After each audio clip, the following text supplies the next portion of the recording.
द्वितीयं ब्रह्मचारिणी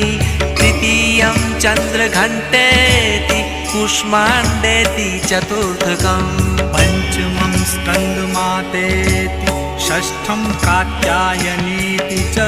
सप्तमं कालरात्रीति महागौरीति चाष्टमम् नवमं सिद्धिदात्री च नवदुर्गाः प्रकीर्तिता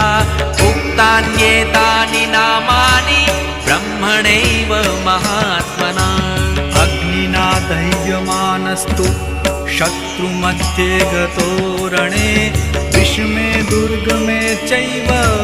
भयार्ताः शरणं गताः न तेषां जायते किञ्चिदशुभं रणसङ्कटे